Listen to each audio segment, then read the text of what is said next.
2.5 million people crossing this border with Mexico in a single year. I know it's long, and I know you'd have to deploy a lot of people and build more fences, but seriously, how can it be that porous?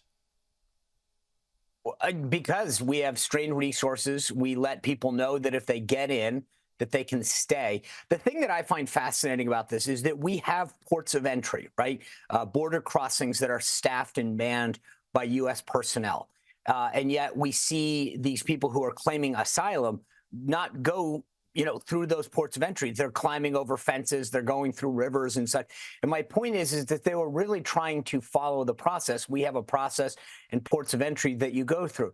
They're clearly not doing this for a reason, because they know that this administration will let them stay.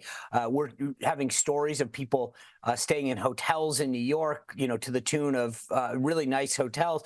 We're talking about handing out gift cards to them and phones. And I mean, we might as well have a big blinking sign that says, come on in, here's what you get for arriving. At the same time, we're not treating our own citizens, our veterans, in a way that's acceptable.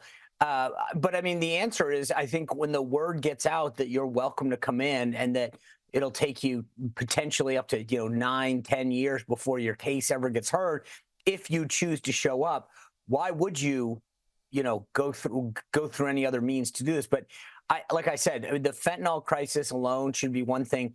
The number of people who are entering who've been on our terrorist watch list should be another.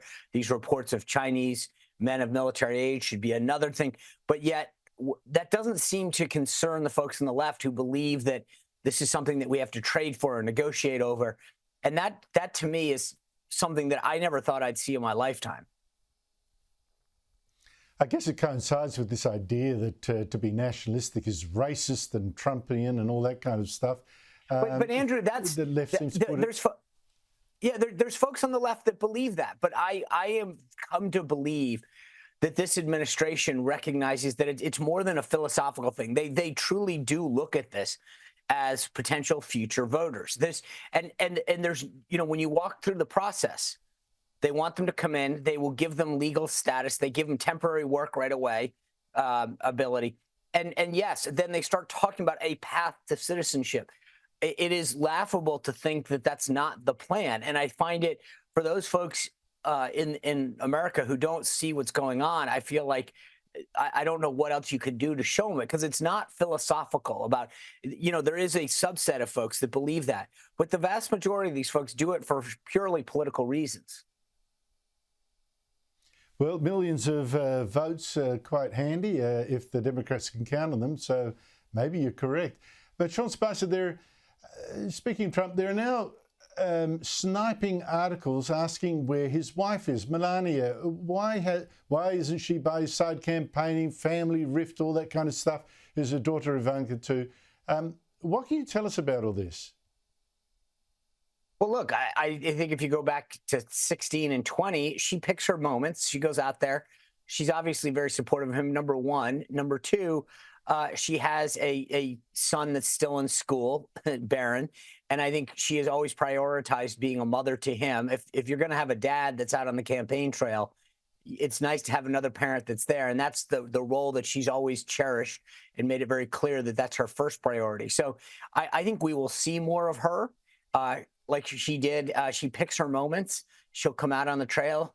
The president addressed this a little while ago, saying that, after a lot of the abuse that his kids had to take, that he wanted them to maybe dial it back a little and pick their moments. But you see Don Jr. out there very forcefully on a regular basis. Eric Trump has been out there as well. So it's, I think that the media is always looking to find something.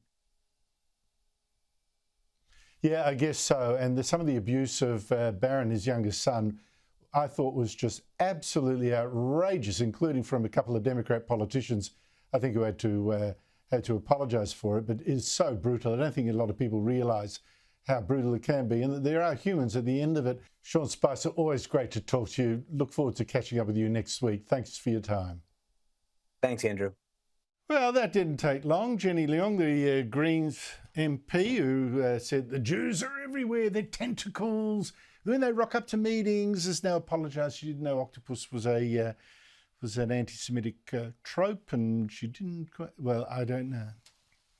Maybe she didn't know that, but I tell you what, the Jews are everywhere is poison enough.